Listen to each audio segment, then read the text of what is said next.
Good day. The two conflicts which have been underway simultaneously, the conflict in Gaza and the conflict in Ukraine, continue as of today unabated. Now, I'm going to discuss the situation in Gaza and in Israel and the Palestinian territories more briefly today, because we are at one of those quiet periods in a crisis, which, by the way, can be misleading. They don't mean that the crisis itself is abating. But I do get the sense that over the last day or so, the intensity of the fighting in Gaza has to some extent reduced, perhaps after American pressure, or conceivably because Israel has been running into resistance and is reconsidering or is adjusting its tactics in response to this. Now, yesterday, Israel announced that they have now finally pushed through the middle of the Gaza Strip to the sea. They say that northern Gaza is now indeed cut off from southern Gaza. They've also made claims about most of the population from northern Gaza leaving through humanitarian corridors, moving to southern Gaza. And they also made various claims about how they'd captured a Hamas strongpoint.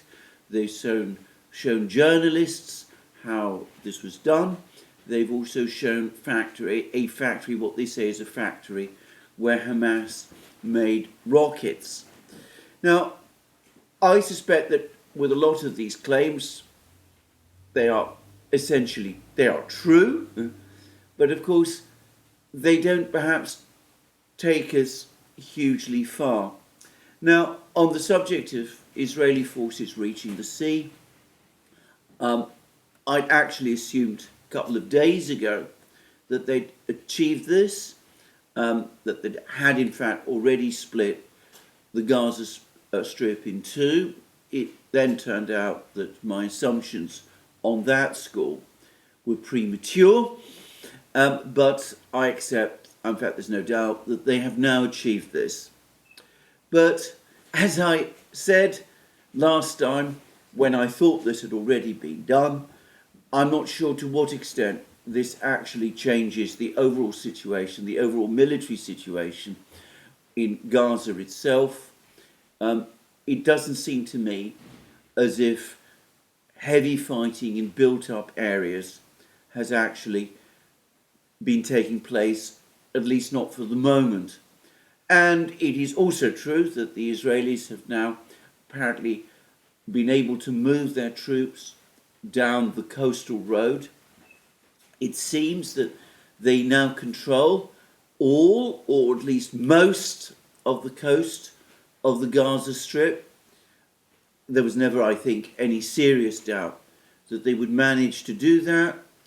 But again, whilst that does encircle Gaza City, which obviously must be one of Israel's primary objectives in pursuing this military operation, it is not in itself, or so it seems to me, decisive, given that Hamas presumably is seeking to defend itself principally within the city itself and within the tunnel network that it has created beneath the city.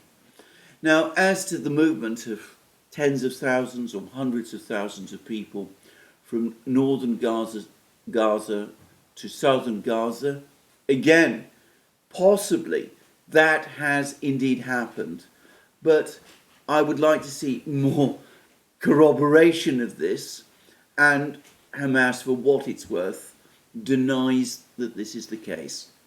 Now, these movements, these Israeli movements, they started rather decisively and aggressively when Israeli troops first entered the Gaza Strip. But I think there is a general agreement that, for the moment at least, these movements have slowed down, and yesterday I got the distinct impression that things were essentially at a standstill. It doesn't mean that the Israeli offensive has failed or has ended. It simply means that the Israelis, having advanced some way, presumably feel the need to regroup. And it does increasingly look as if they have been encountering a very real degree of resistance. Now, Israel itself says that 39 soldiers have been killed over the course of the fighting since the ground operation began. And given that this has been underway for a couple of days, that is, in some respects, a high level of loss, but I suspect it's also a level of loss that Israel probably calculates, at least for the moment, that it can afford. The Israelis have not released, at least I haven't seen any figures from Israel, about the number of Israeli troops who have been wounded in this fighting. Hamas, for its part, is continuing to produce films and photographs showing strikes on Israeli tanks and armoured vehicles. And of course, a lot of that, no doubt, is taking place. But again, it's not actually that easy in the absence of other, outside observers to understand the significance of some of these moves, the ones that Hamas is discussing. And again, it's important to say that both sides, both Israel and Hamas, are maintaining tight information control over the course of the fighting. Now, Israel has allowed journalists to observe or to see some of the effects of the Israeli ground offensive. There was a group from the Daily Telegraph and another one from the BBC, for example, who went in with Israeli soldiers, but it was very clear to me, reading the reports, that the journalists were being kept on a very tight rein. And that is unsurprising, I should say, in a war, but it does mean that we're not in the kind of situation that we have seen in other wars, like the Vietnam War, or to some extent, dare I say it, the Ukraine War, where you get reporters who are able to move and monitor the situation and get information from troops, and who then give us a much more transparent idea of what is going on. The one thing I would say is that the BBC journalists, for their part, have reported exceptional devastation in what they have seen. And I don't think anybody has any doubt that that is the case. Anyway, I get the sense overall that the fighting, as I said, may have abated to some extent. Clearly bombing still happens. Clearly missile strikes still happen. But for the moment, as I said, I get the sense that things have quieted a little as the Israelis take stock and consider what they're going to do, and Hamas, for its part, no doubt is doing the same thing. Now, I should say that reports about strongholds being captured by Israel, well, they do appear to be true, but again, my sense is that the stronghold that the Israelis are talking about was a relatively small one.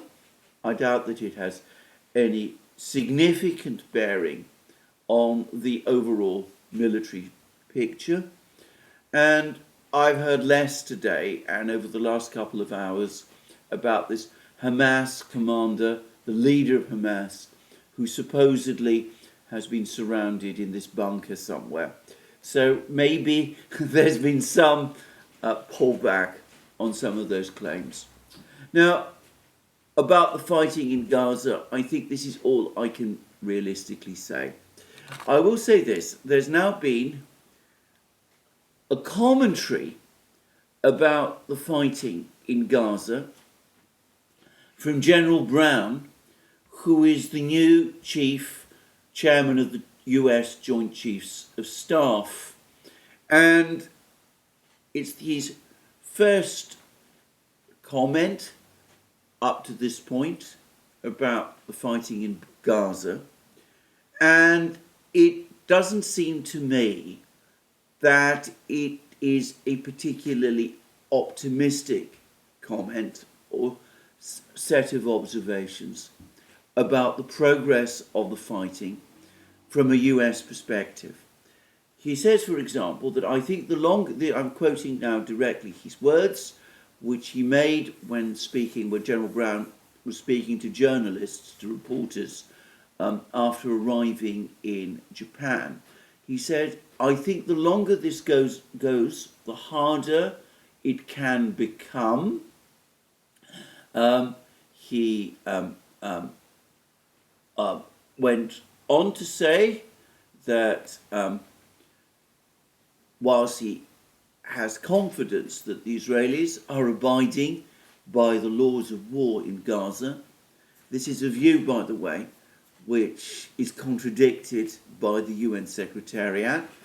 I will park that aside at the moment.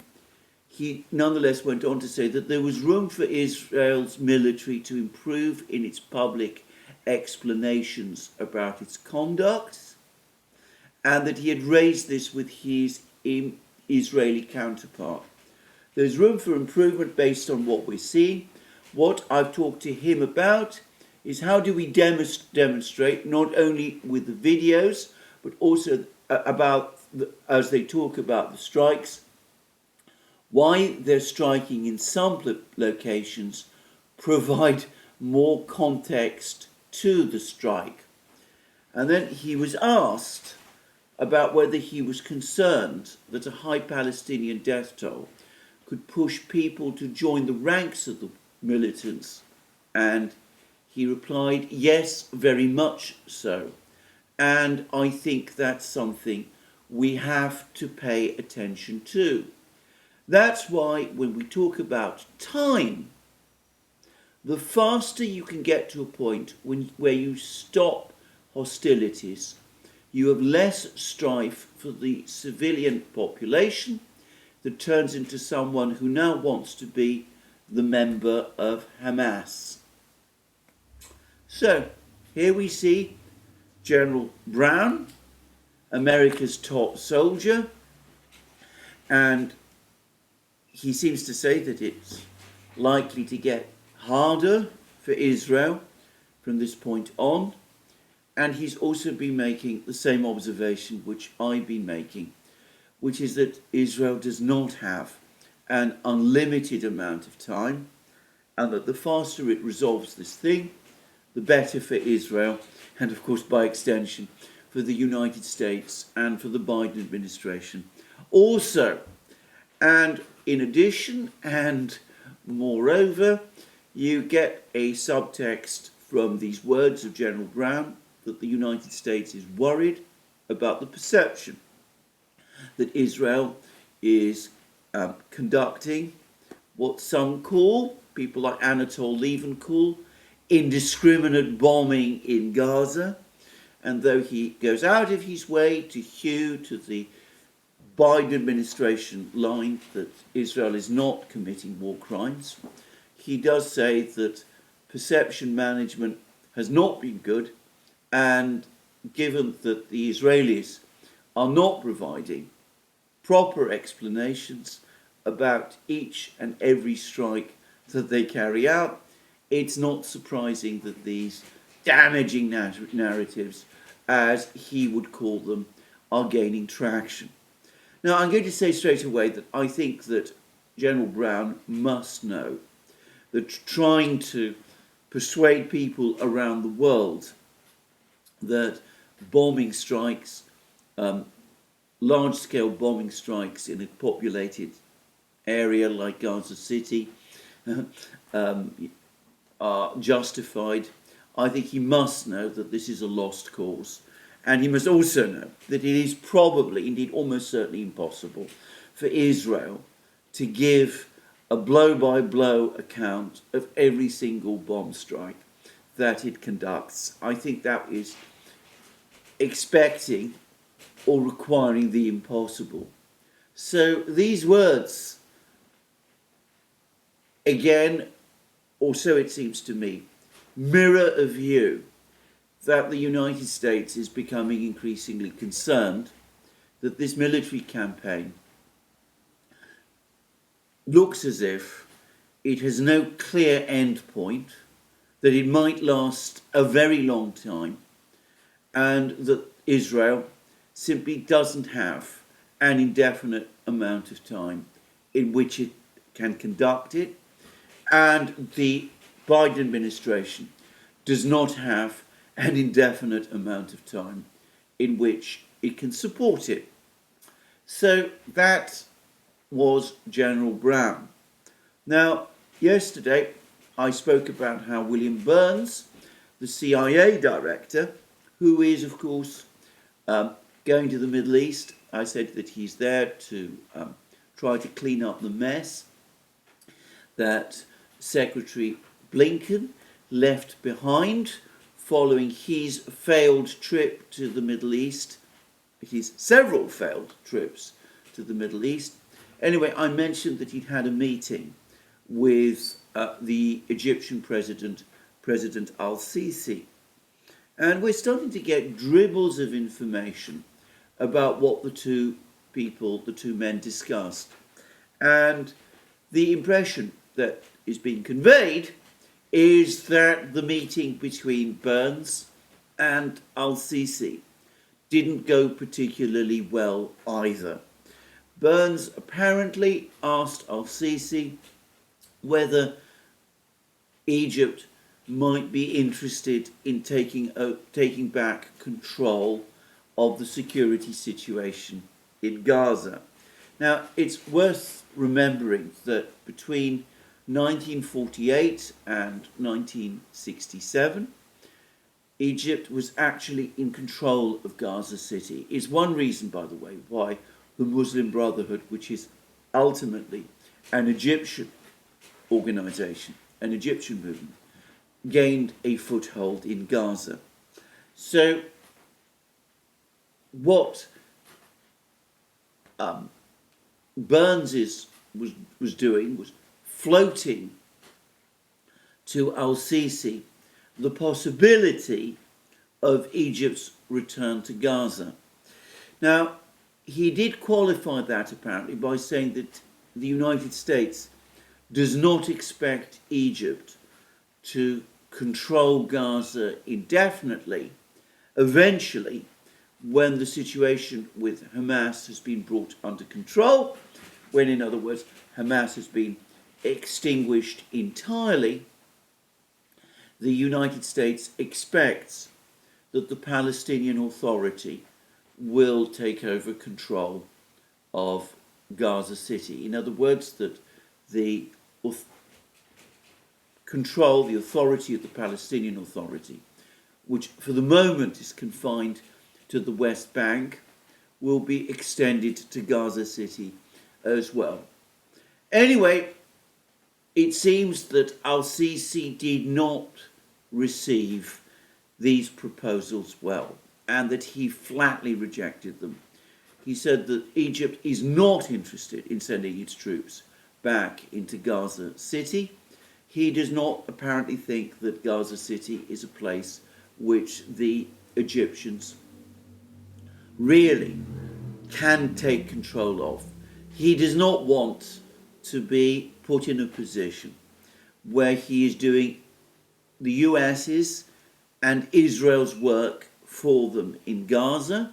He's got enough problems with the Muslim Brotherhood in Egypt, as things already stand, the economic situation in Egypt is poor. He probably feels that he needs all his military and security people in Egypt anyway in order to control the situation there. And he absolutely does not want to get himself into a situation where he's sending Egyptian troops into Gaza and conceivably ending up fighting Hamas remnants there. And here perhaps we have to come back to General Brown, because when General Brown was asked about whether Israel's objective of the complete destruction of Hamas in Gaza was a viable plan, General Brown said that it was a pretty large order. So General Brown not only thinks that this operation in Gaza that Israel is trying to carry out is going to become more difficult as it continues. He not only sees political problems with the way in which it is being conducted by Israel, but he appears to have serious doubts about the attainability of the objective, the destruction of Hamas. He says it is a pretty large order. And Al-Sisi, obviously, does not want to go into Gaza, send his troops into Gaza, fighting Hamas, or conceivably getting into conflict with Hamas, when he probably also has come to the view that it is unlikely that Israel in the end will be able to defeat it. So we have a situation where it seems to me that in military terms the position is becoming increasingly tense and difficult. The Israelis are now in Gaza. They continue to conduct this military operation. There's no end point in sight. They're fighting in various places. They're making some ground. It's not clear that they've managed, however, to hurt or defeat Hamas in any kind of decisive way, at least not for the moment. America's top general has publicly expressed doubts, and the Egyptian president is not only skeptical, but has rejected any idea that he might send troops into Gaza, his own Egyptian troops into Gaza, to clean up the mess that the Israelis leave behind them. So, again, we can see the accumulating problems. And even as those problems remain and continue to be intractable, we have wider political tensions in the Middle East. Now, there was a massive rocket attack, at least a rocket attack of a large scale by, the relation to these things, against an American base, apparently, in eastern Syria over the last couple of hours. I noticed that it has not been widely discussed in the Western media, but apparently it did take place. And the US, again, has issued, apparently, a statement saying that it considers Iran responsible for these attacks. It warns Iran that the United States stands ready to take countermeasures, though it is vague about what those countermeasures might be. And it calls upon Iran to exercise tighter control of its proxies. Well, I've discussed in many programs the sheer enormity of America's build-up in the Middle East. I discussed yesterday the fact that the United States has now deployed, along with the two aircraft carriers, an Ohio-class nuclear submarine to the Red Sea, equipped with hundreds, or perhaps 100, Tomahawk cruise missiles, which could potentially be launched at Iran, and the risk of an escalation, an uncontrolled escalation between Iran and the United States on the back of this crisis in Gaza continues to remain extremely high, despite the clearly expressed wish of the Iranian authorities to stay out of this conflict. And I understand that the Hezbollah leader, Hassan Nasrallah, is also now in the process of preparing some kind of follow-up speech to the one that he gave over the weekend, one in which he appeared to be trying, as I said at the time, to calm the situation to some extent, to moderate and discipline his supporters. But he, of course, continues to remain under a great deal of pressure. And Hezbollah has itself taken what might be described as warning steps. They've displayed what they say are anti-ship missiles. I have no reason to deny or doubt that this is the case. They imply that these anti-ship missiles could be launched at American warships in the Mediterranean. I know nothing about these anti-ship missiles. I don't know about their capabilities or their effectiveness. And I do know that American warships are very well protected, but even the best protected American warships, presumably, well, a missile can always get through, and who knows, perhaps this display of these missiles by Hezbollah is no idle threat. I'm not going to, as I said, second guess the technological capabilities of either side, about which I know very little and I'm not an expert about. Of course, if the situation does start to escalate, if we start to see US bombing raids on Iran or indeed on Hezbollah, and Hezbollah countering in some ways by launching some of its massive arsenal of rockets into Israel, and if over the course of this escalation spiral Hezbollah launches an anti-ship missile or missiles, a salvo of missiles at American warships in the eastern Mediterranean, and if one of those missiles succeeds in hitting one of these warships, none of this is implausible. These are all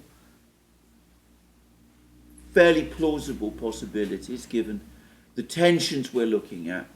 Well, if any of that happens, then of course the crisis that we're in at the moment, which is already difficult and becoming more so, as General Brown is saying, well, the crisis is going to become exponentially worse and far more dangerous.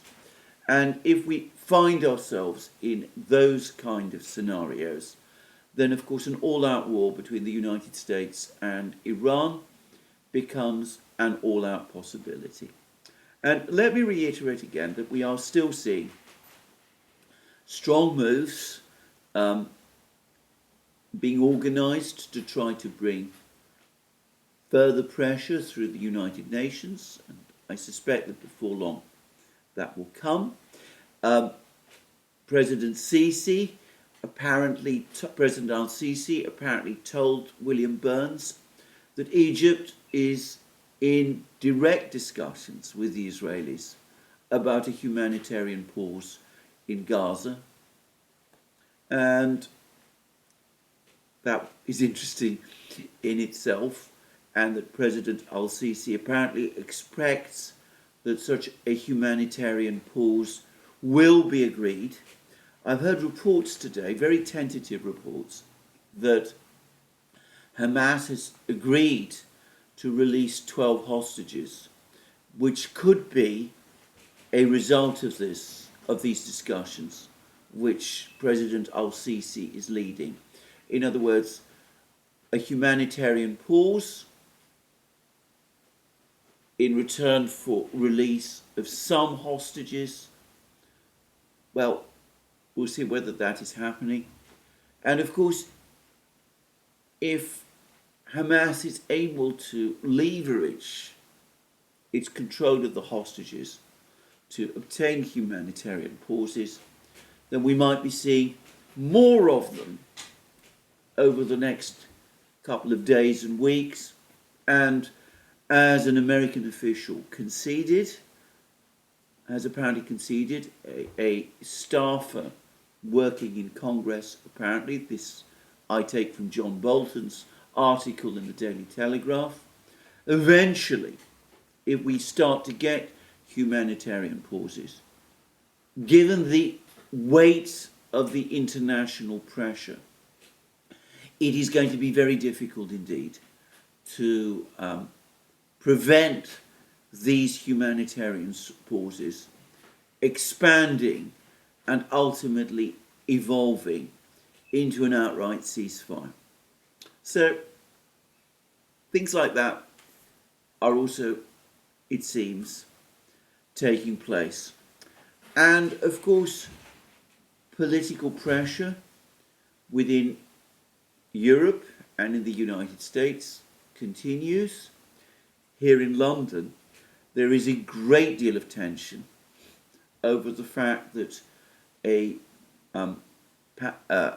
protest in central London is due to take place tomorrow in opposing the Israeli military operation.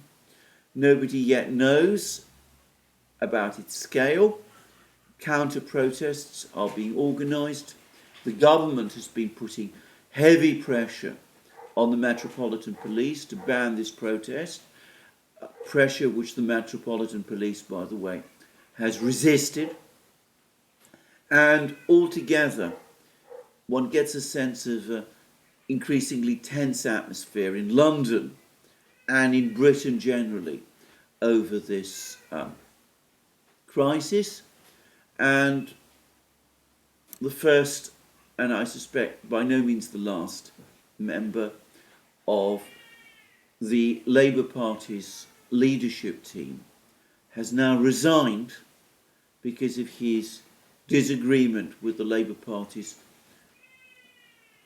support for President Biden's position, which so far also opposes a ceasefire,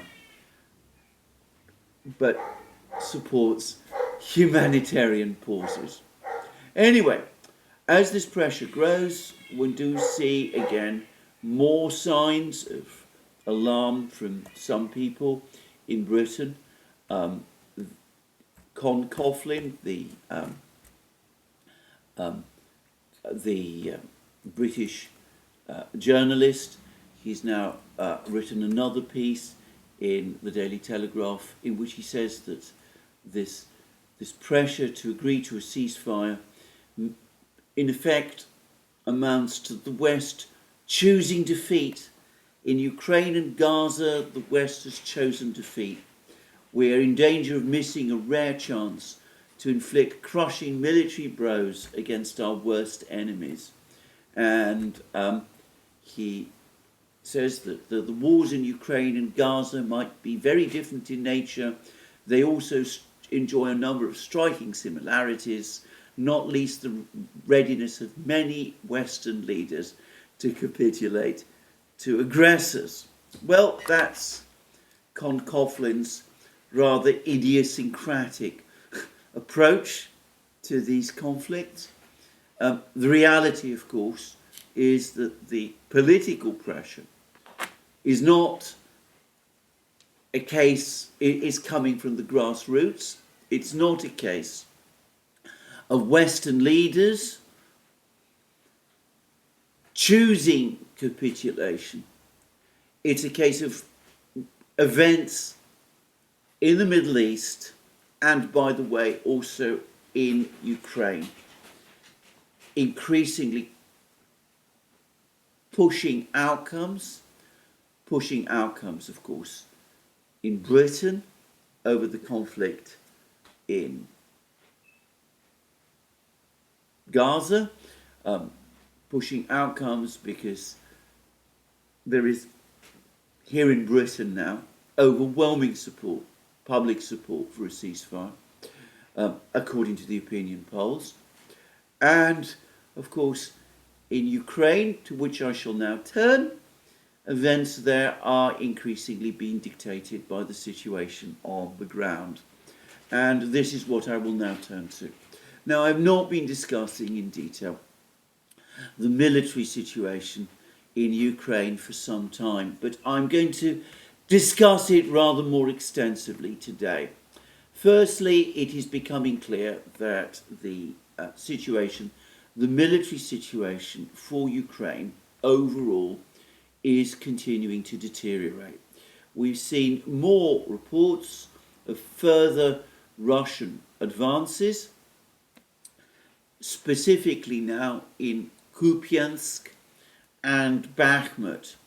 And it's becoming increasingly clear that as Ukraine has had to redeploy reserves from the Bakhmut area to try to contain the two crises in Avdeyevka and Kupiansk, it is now coming under intense pressure from the Russians in Bakhmut as well. And we can see here the overall Russian strategy, and it is one that was highlighted way back on the 1st of October on the new Atlas by Brian Beletic and Scott have calibrated, which is not necessarily to seek breakthroughs in one place, but to increase the pressure right across the front lines in every place, putting more pressure on the Ukrainians so that the Ukrainians are reduced to shuffling troops from one place to another, trying to close gaps, plug holes in the front lines, but in that way opening up the way for the Russians to make further advances in the places where the Ukrainians are growing weaker. Now, yesterday I discussed how the Russians have apparently re-entered Klashayevka and are now pushing the Ukrainians hard. In fact, I get the sense that pretty much all of these bitterly fought gains that the Ukrainians made in intense fighting around Bakhmut, starting in the second week of May, and which have been going on continuously ever since, all of those gains are now steadily reversing. North of Bakhmut, the Russians have made significant advances, it seems, in the area of the Berkovka reservoir, and they are once again edging closer to those villages of Khromovo, and I think from memory it was called Bogdanovka, but it was another village that lies to the northwest of Bakhmut, which the Wagner organization fighters never captured over the course of their advance on Bakhmut way back in the winter and spring. They captured Bakhmut itself, but they never captured these two villages. Well, the Russians seem to be moving closer now, again, to those two villages. We don't know yet whether they have any plans to capture those villages, but anyway, they are incrementally reversing all the gains that the Ukrainians achieved in that area. And further north still, it seems that the Russians have held on to the gains that they made in the area of the village of Orekhovo-Vasilyevka a couple of weeks ago, and they're still pressing hard on that particular village, contrary to some reports, they never did actually capture it or even try to. But anyway, it seems that they are once more, not once more, they continue to be close to that village. And again, in the event that they intend to push hard and capture that particular village, well, as I've said previously, many times previously, that brings the Russians closer to the point where they can start some kind of offensive northwards towards the big town of Kramatorsk. So, situation north of Bakhmut deteriorating for the Ukrainians. But I suspect that for the Ukrainians, it'll be even more disappointing that the situation to the south of Bakhmut is also worsening. Now, the Ukrainians, General Syrskyi, appear to have had a plan to capture the two villages of Avdeyevka and Klashevka, and then to also capture the actually bigger and more important village of Kurdyumovka, and then push on from these villages and cut one of the roads that leads into Bakhmut from the southeast, a road which the Russians use in order to supply their troops in Bakhmut itself. And this was very much a part of the Ukrainian plan to encircle the Russians in Bakhmut and ultimately to capture Bakhmut. And way back, I can remember in the summer, Hanna Maliar, who was then Ukraine's deputy defense minister, she's now been sacked. Well, she was sacked quite a long time ago, a couple of weeks ago. But anyway, in those days, when she was the major spokesman for Ukraine discussing the progress of the fighting. Anyway, Hanna Maliar actually said at one time, as I recall, that Ukraine had largely encircled Bakhmut, and General Syrskyi, the overall commander of Ukrainian troops in this area, also said that Ukraine had even achieved fire control of Bakhmut. Now, none of that was ever true, but as I said, it did give us a clue of what it was that the Ukrainians were trying to do. Now, as I said, there was bitter fighting in this area. The Ukrainians finally did reach Klashevka. They captured part of the Klashevka. There was many weeks when the Klashevka was divided between the Ukrainians and the Russians. The Russians eventually withdrew most of their troops from Klashevka. The Ukrainians continued to cling on to part of Klashevka, most of the village. It's a small place. I understand we're talking about a village which before the war had a population of about 500 people. But anyway, most of Klashevka apparently was in the grey zone. The Ukrainians also made a massive effort to capture another village, Avdeyevka, which was even smaller. From memory, I think it was about 150 people before the start of the war. When the Ukrainians claimed that they'd captured these two villages, the Western media hailed this as major victories. Anyway, thereafter, the Russians built up their fortified lines along a railway line. Railways in Ukraine, as in many other places, railway lines stand on sort of embankments, and so control of the railway in effect gave the Russians something of a wall, a kind of fortified line that they could use. The Ukrainians made many attempts to cross this railway. Sometimes for a short time they were able to get groups of troops across the railway. They never managed to penetrate very far, and in every case the Russians were able to push them back. And the Ukrainians never got close to the roads that they were planning to cut. They never seriously interfered with Russian communications in this area. and overall a huge amount of effort was made. Losses in these battles were extremely heavy, as I discussed at the time. For many, many weeks, the Russian Defense Ministry, its reports of Ukrainian casualties showed that by far the heaviest casualties that Ukraine was suffering were not in the battles in the south, near Rabotino and Verbovoye, the famous advance towards Tokmak, nor were they in the Vremivka salient area, where Ukraine had also made efforts to advance towards the road, onto the Mariupol road, and where they got bogged down in fighting for the villages of Staromayorsk and Orozhainove.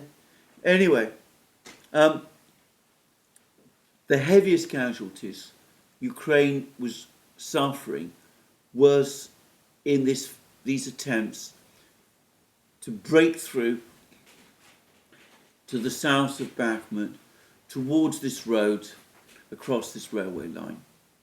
And the latest reports that we're getting is that the Russians not only have pushed the Ukrainians back across the railway line, but that they're now advancing westwards, that Russian troops have now entered and established fortified positions in Klishevka itself, and that they're also advancing in other places from Kurdyumovka and wherever. Now, again, we don't know what the Russians are planning to do in and around Bakhmut, whether they are, for the moment at least, intending to make this a major axis of advance, whether they finally intend to take these villages, Khromovo, Ivanivska, the village to the southwest of Bakhmut, which the Russians, by the way, called Krasnoye, which again the Wagner organization never captured, whether the Russians intend to move further west still to a local river and establish a new fortified line there, or whether they intend even more ambitious things, to capture Chasov Yar, for example. And there's been pictures now from Chasov Yar, this small village or small town to the west of Bakhmut. There's been pictures that I've seen which show this place now completely devastated. Artillery strikes on Chasov Yar have largely destroyed it, and I can remember during the fighting in Bakhmut a Ukrainian soldier saying that Chasov Yar would be undefendable if the Russians made a serious effort to capture it. But anyway, I don't know what the Russian plans are. Most probably their advances in Bakhmut again are exploiting Ukrainian redeployments from Bakhmut rather than an attempt to launch a general offensive in this area. But we see how this pressure that is now being exerted right across the front line is beginning to have a significant effect. And of course the reason that these Russian advances in Bakhmut are so important is again partly moral. President Zelensky and General Syrski have made a huge issue about the attempts to recapture, first to defend and then to recapture Bakhmut. American officers and even British officers have been complaining that Zelensky and Syrski are obsessed with Bakhmut. They deny that Bakhmut has strategic significance, something about which, by the way, I myself don't agree, but that's another story. And they've repeatedly said that they think that this diversion of Ukrainian troops to try to recapture Bakhmut is a serious mistake.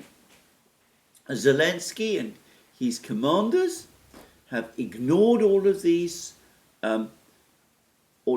requests, all this pressure from the Anglo-Americans. They've continued to focus a disproportionate effort to try to recapture Bakhmut, or at least to try to recapture western Bakhmut, Bakhmut west of the Bakhmutsky River, and it now looks as if that attempt has conclusively failed. And that must be, for them, a severe personal blow. I say conclusively failed, though President Zelensky yesterday made a further speech in which he said that Ukraine is continuing with its offensive. It will continue with its offensive in the autumn. It will continue with its offensive in the winter. It will continue with its offensive in the spring. It still has a plan. It has a plan. Its plan still involves the capture of various cities. Bakhmut, of course, is one of these cities. Tokmak is widely believed to be another of the cities that he wants to capture. Tokmak, of course, being this city south of the Surovikin line, but also itself very heavily fortified and defended. South of the lines in Zaporozhye region, the Ukrainians have never come close to it. And he also speaks, of course, about a third city, and many people wonder which city that is. Some think it's Melitopol, others think it might be Soledar, but whichever it is, he still talks about this being achievable. But we see in Bakhmut that increasingly it looks as if that is not the case. And anyway, that's the situation in Bakhmut. There has also been more and more reports about intense fighting and now increasingly heavy losses suffered by Ukraine in the Kupiansk and Liman areas, and one gets the sense that Ukraine was taken completely by surprise when the Russians started to launch their offensive in this area at the end of August and in September, and that they're having to cobble together forces to try to defend these places. And the Russians, for their part, are doing exactly the same that they've done in Bakhmut and in other places. They've not gone for a killer blow, but they are incrementally increasing the pressure all the time. Now, there is less information about what is going on in the Kupiansk area than there is about what has been going on in the Bakhmut area. That's partly because, as a result of the fighting in the winter and the spring, we are very familiar with the geography of Bakhmut and the villages around it. There's less familiarity about the geography of the situation around Kupiansk. But I saw that Rybar, one of the Russian telegram channels, which does have connections with soldiers on the front lines. I know Rybar comes in for a great deal of criticism, but I've said previously, I think its reporting of events is true.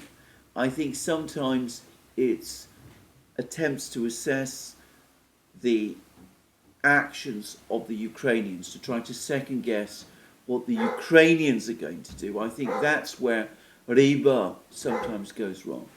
But anyway, Rybar is saying that its contacts amongst the soldiers, the Russian soldiers who are fighting in the Kupiansk area, that they are saying that they expect that the Russian military it does have an objective to capture at least eastern Kupiansk, Kupiansk east of the Oskol River at some point over the next few weeks. Now, I have to say, if that happens, if the Russians do actually capture eastern Kupiansk, then that again is going to be a major psychological blow for the Ukrainians. This area, the area of Kupiansk, Izium, Balakleya, Liman, where the Ukrainians are now suffering apparently also very heavy losses and are again being pushed back. Well, I get the sense that, as I've said previously, this is the area where in September of last year, Ukraine gained its most famous, its most important victory. Now, that was in the Kharkiv offensive. With hindsight, as Brian Beletic said at the time, it increasingly looks like a Pyrrhic victory, one achieved with very heavy losses, and one which didn't ultimately shake the Russian defense system in the conflict. But nonetheless, it is the victory that is remembered most by people in Ukraine and in the West. And if that victory now starts to be reversed, it will be a massive psychological blow, and it will make it impossible, even for President Zelensky and his spin doctors, to continue to pretend that Ukraine is still winning the war. So we will see what happens. And I should say that I think if eastern Kupiansk is indeed captured by the Russians, then even allowing for the fact that western Kupiansk lies across the Oskol River, I suspect that the Ukrainian position in western Kupiansk will quickly become unsustainable and undefendable. And of course, if the Russians eventually capture all of Kupiansk, then conceivably the road opens to Izium and Balakleya and other places, and then of course conceivably all of the gains of Ukraine's Kharkiv counteroffensive would be reversed. So that again is a difficult situation at the moment for Ukraine. That now brings me to the other great battle that is now being fought on the front lines, the one which continues to attract the most attention, and that is the battle around Avdeyevka. Now, there is a general consensus that if Ukraine is defeated in Avdeyevka, if the Russians capture Avdeyevka, this would be the third big defeat that Ukraine would have suffered in a row this year. The first was the fall of Bakhmut, the second was the defeat of Ukraine's counteroffensive, the third would be the capture of Avdeyevka. And again, one can understand why, in light of this, President Zelensky is now determined to try to cling on to Avdeyevka, to the last man, even though it's becoming increasingly clear that his military commanders are becoming increasingly skeptical about this position, and these doubts, it appears, extend beyond General Zaluzhny, whose conflict with President Zelensky I have discussed extensively in recent programs. Also, of course, the fall of Avdeyevka would not just be a defeat, but even Western commentators are agreed that it would be a major strategic defeat. They talk about Avdeyevka being the hinge that holds together Ukrainian defences in southeastern Donbass. If Avdeyevka were to fall, Ukrainian positions in Marinka and Vuhledar, also where Ukraine is also under heavy pressure at the moment, with Russian attacks ongoing in both places. Well, the entire Ukrainian defense system in southern Donbass might start to unravel. And as I've also discussed in other programs, were that to happen, it would also place in jeopardy Ukrainian positions in places like the Vremivka salient, in places like Orechov. One only has to look at the map to see how this might be true. It might make the entire concept of a Ukrainian offensive to the Sea of Azov impossible to execute, which would of course seal conclusively the failure of Ukraine's offensive and would leave Ukraine looking as if it had been heavily defeated in the various battles that have taken place this year. Anyway, what is actually going on in Avdeyevka? And here we have some fog of war in that Ukrainian officials are now saying that Russian advances have to some extent over the last 3 days been slowed by heavy rain. That, by the way, is indisputably true, and that the Ukrainians are standing firm and are inflicting heavy losses on the Russians, whereas the Russians on their part are saying that despite the rains and despite Ukrainian resistance, the Russians are continuing to make advances. And in fact, yesterday they were reporting significant advances on the part of both of the two pincers that are closing around Avdeyevka.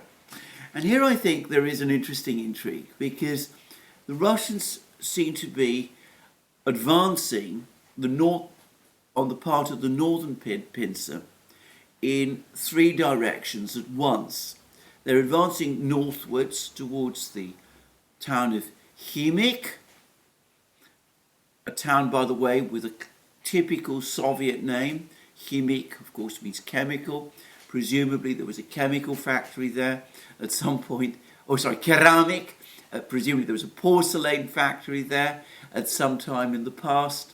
And, anyway, the Soviets did have a propensity to give names like that to cities where production of that kind of thing used to take place. Anyway, the Russians are pushing north towards Keramik. Dima at the Military Summary Channel has explained the rationale for this, driving Ukrainian artillery further away from the positions where it can actively intervene in the fighting in Avdeyevka. At the same time, the Russians, who now control the slag heap and have consolidated control of the slag heap, are gradually, steadily, methodically encroaching on the coke factory, which, if they capture, would sever the main road, or at least bring the main road into Avdeyevka under close control of their forces, which would prevent supplies and reinforcements reaching Avdeyevka, and which would prevent the 2 Ukrainian brigades located in Avdeyevka from retreating from the town. And at the same time, the Russians, as they do all of that, their forces in these 2 pincers, the one in the south and the one in the north, continue to advance. And there are continuing reports now, in fact they seem to be fairly well confirmed now, that the Russians have crossed another one of these railway lines. Railway lines, as I said, can form effective defensive barriers, but the Russians have managed to cross the railway line that lay to the west of their northern pincer. In fact, they've crossed it decisively and have consolidated positions beyond it and have expanded their bridgehead in this area, and they've apparently reached the outskirts of the village of Stepnoye, and they're pushing on towards Berdichi. And there was an interesting explanation for these moves on Slavyangrad, the Telegram channel I've often referenced. The point being that if you do want to establish a cauldron around a force, an enemy force.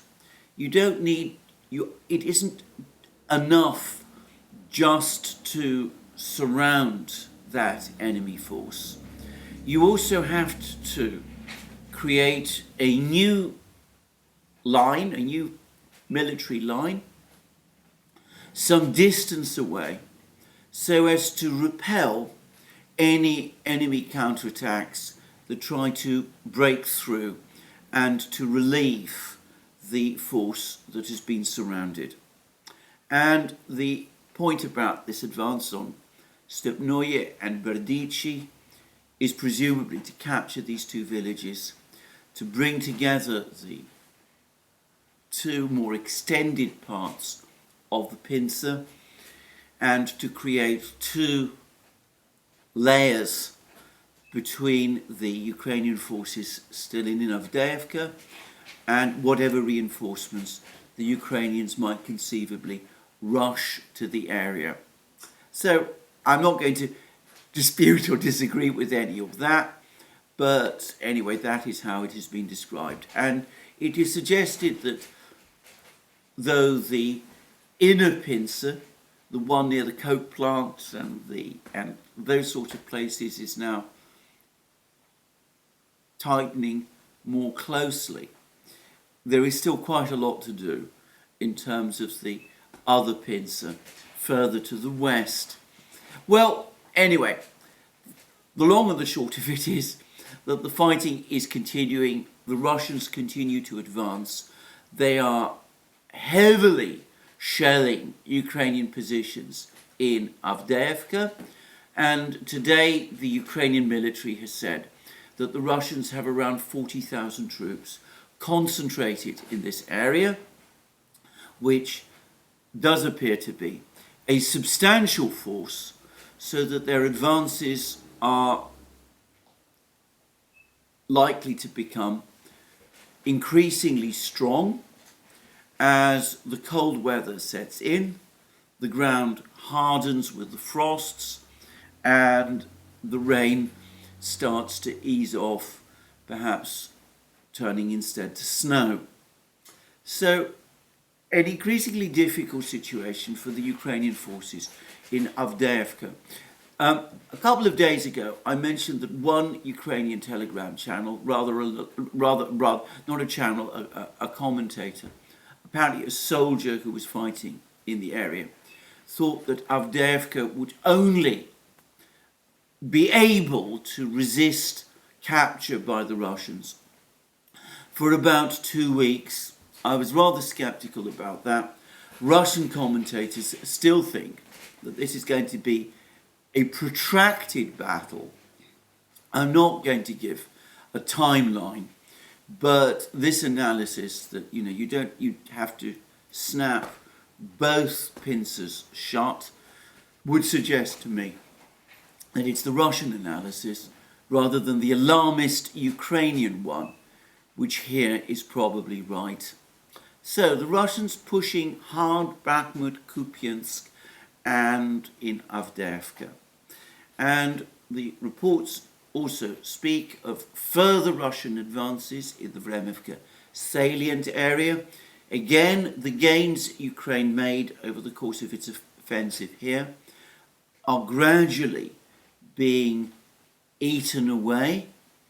And in that area where there has been so much fighting and to which so much attention has been given, Rabotino and Verbovoye, where at the end of August the Ukrainians claimed a breakthrough. Well, fighting continues. Ukraine from time to time makes further attacks in this area. The Russians appear to have little difficulty now repelling these attacks. The Ukrainians continue to suffer severe losses. And one gets the sense also that even here the Russians are gradually gaining ground, though not as fast as they are in other places. Again, and for the record, and I've no way of confirming whether this is correct or not, But some Russian commentators are saying that the primary purpose of Ukrainian attacks in the Rabotino-Verbovoye area is no longer to try to break through the Surovikin line and to reach Tokmak. It is rather to keep Russian troops in this area occupied so as to prevent yet another Russian offensive in this particular area, and perhaps to pin the Russians so that they can't transfer troops from this area to other parts of the battlefronts, to Avdeyevka and conceivably to the last place where fighting goes on, and the one place where, as I've said in recent programs, Ukraine can be said still to have the initiative. And here I'm talking about the fighting on the east bank of the Dnieper River in Krinky. The Ukrainians still hold a bridgehead in Krinky. Some Ukrainian troops still occupy some houses in the center of Krinky. The Russians control the west of Krinky. The Ukrainians are able to send some supplies to these troops in fast boats across the river. They control some of the islands in the river, the Dnieper River, and that makes it easier for them to send supplies to these troops in Krinky.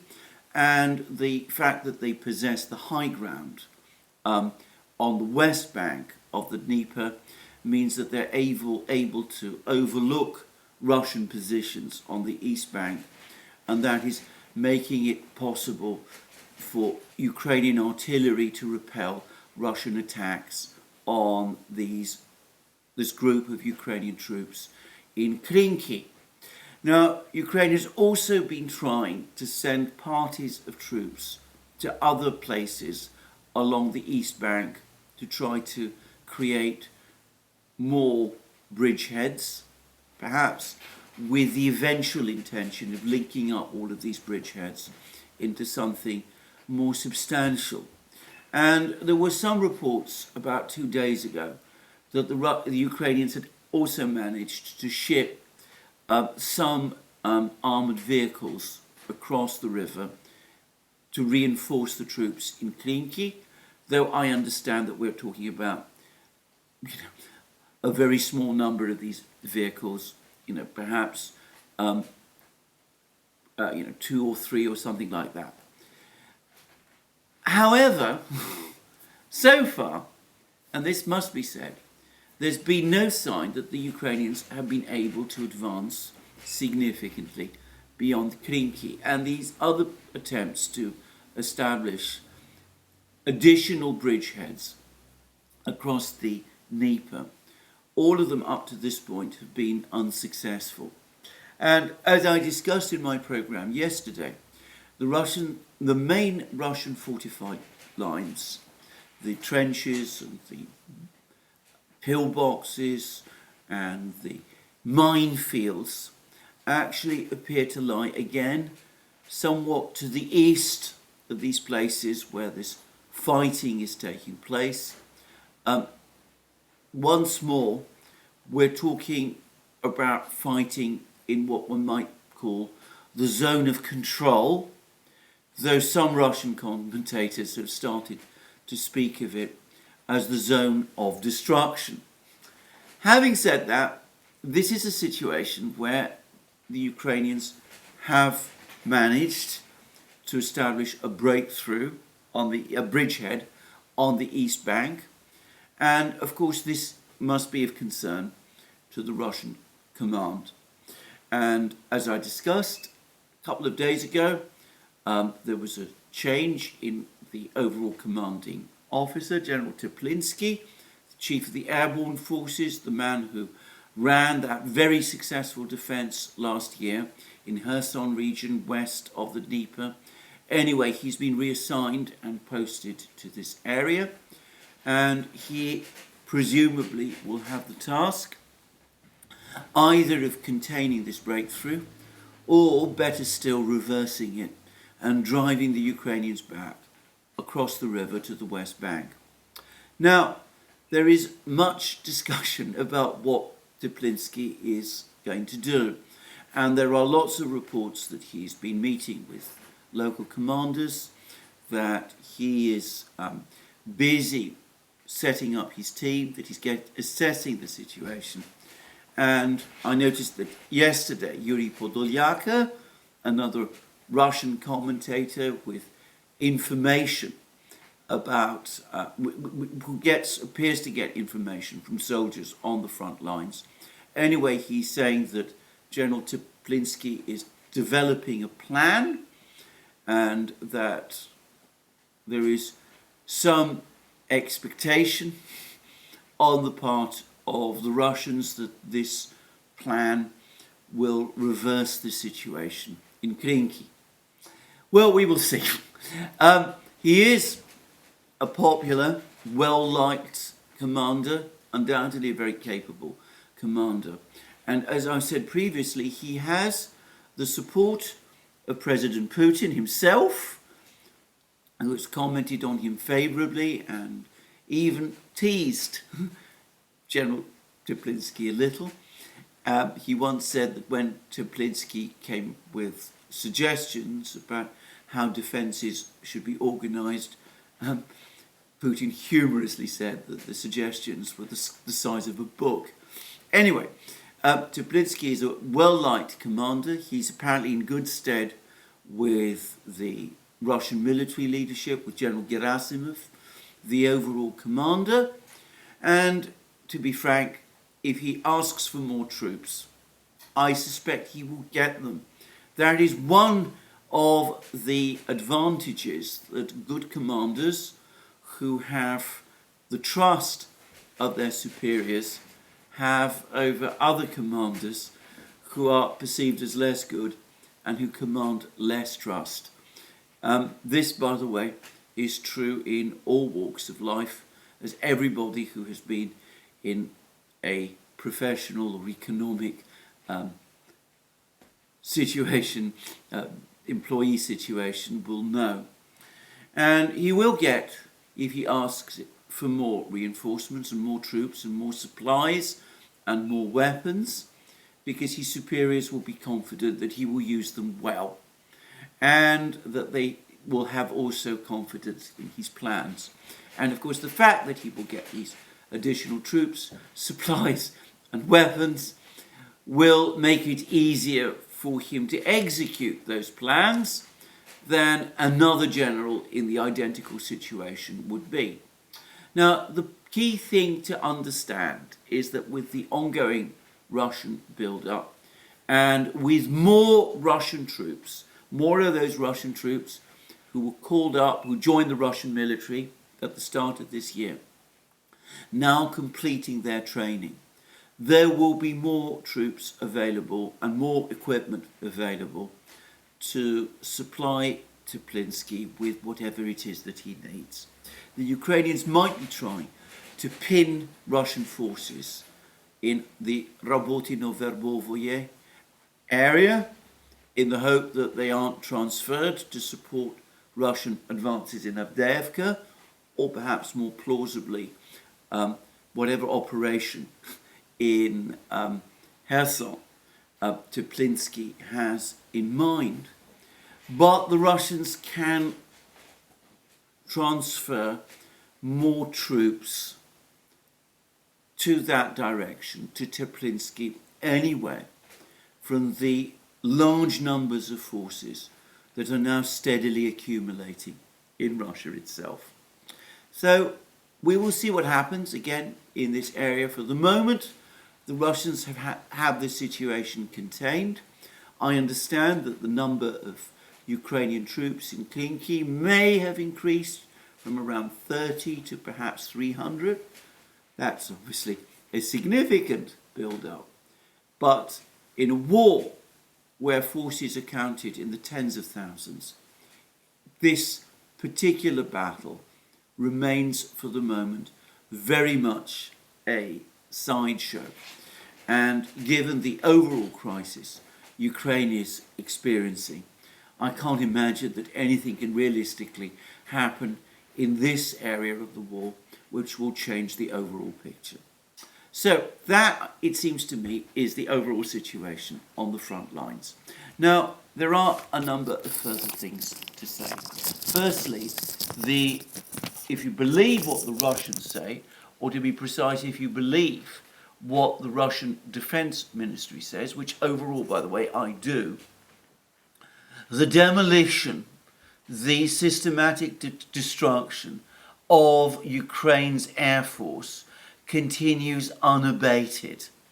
Now, yesterday, just by way of example, the Russian Defense Ministry claimed that no fewer than 5 Ukrainian aircraft were shot down.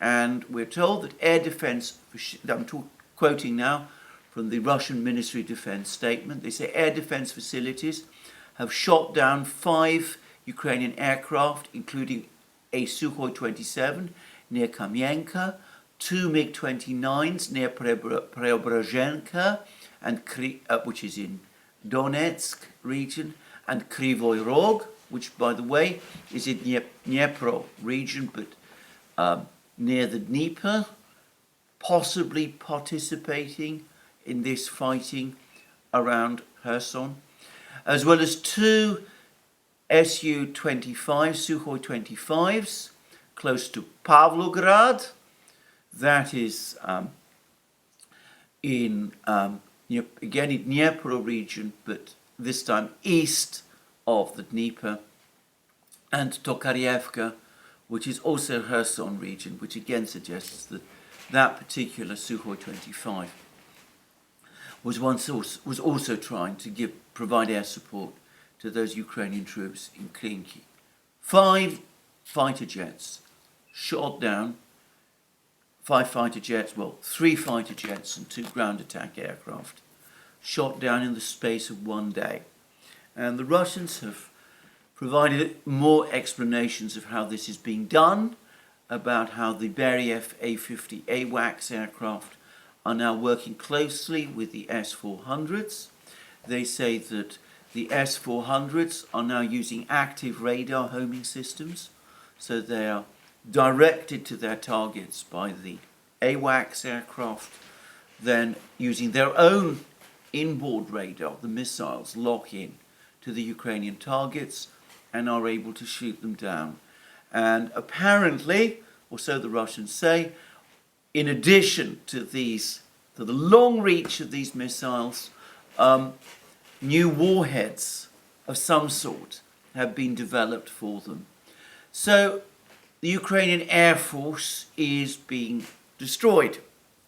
And even as the military situation becomes more critical for Ukraine, even as the Russians, by the way, continue their drone and missile strikes across Ukraine, it's become so routine now that I find it difficult to discuss it separately, these missile and drone attacks. But even as that is happening, the United States, the White House, has itself admitted that it has now essentially run out of further funds that it can supply, that it can use to supply more military equipment, more hardware to Ukraine. And not only is there inadequate funding for supplying equipment, but there is inadequate funding to continue to support Ukraine's economy. And this is already a serious issue. Ukraine's budget apparently now has $30 billion hole, which it has no idea. Ukraine has no idea how it's going to fill. There's no sign at the moment of any breakthrough in Congress on how to negotiate, how to settle this issue of Ukrainian aid.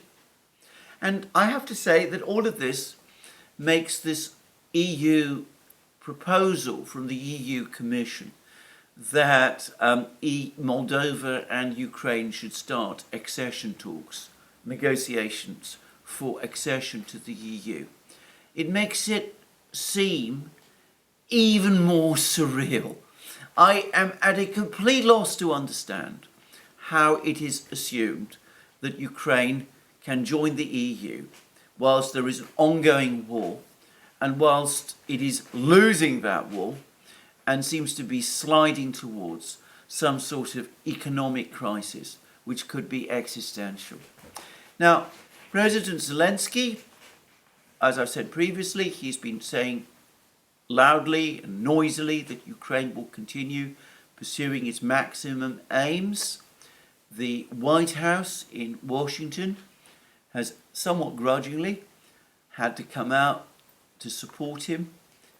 They've contradicted the NBC article about Ukraine being pressed to enter negotiations. They don't want to highlight rifts with Zelensky. They too say that they still, they're not pressing Ukraine to enter negotiations, that it's for Ukraine to decide. A disastrous formula, by the way, but given Zelensky's attitudes. But anyway, they say that it's for Ukraine to decide when to negotiate, and that they still think that Ukraine might achieve the kind of military victory that Zelensky is talking about and reclaim all its lost lands. Though how the White House thinks that can now be achieved, given that there is no funding to provide to Ukraine, and given that there is a military crisis in Avdeyevka, and conceivably also before long in Kupiansk, and given that it is the Russians who are now advancing, all of that very difficult for me, at least, to see. But anyway, that is the overall situation. A difficult one for Ukraine. And whilst I'm talking about all of these things, I have seen that there has been a report on the economics of the war, the sanctions war, from a committee of the German Bundestag, the German parliament. I only know about it, by the way, because Jeff Roberts, the historian, provides links and to a selected and privileged group of people, of whom I'm glad to say I am one.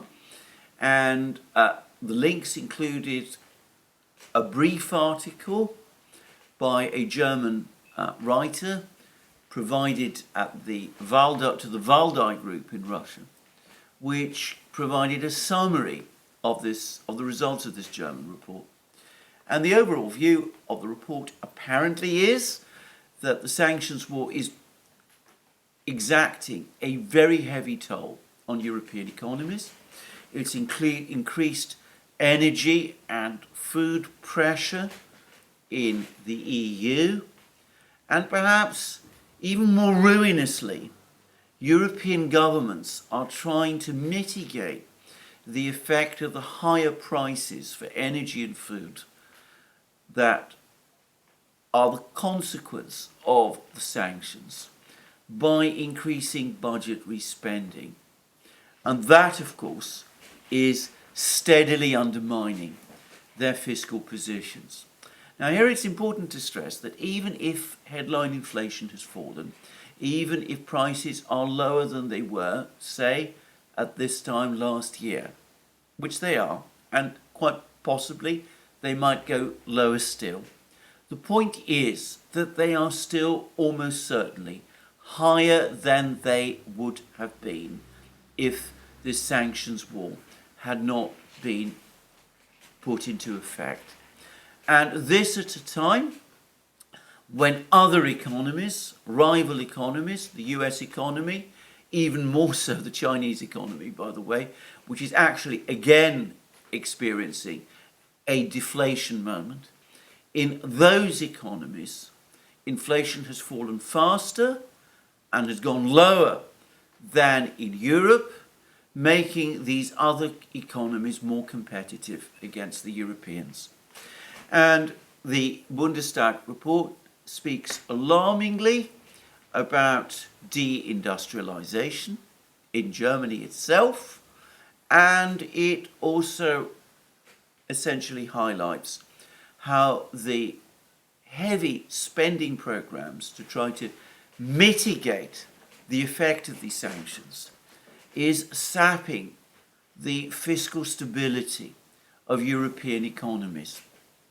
And one effect of that must inevitably be, for example, increases in the tax burden.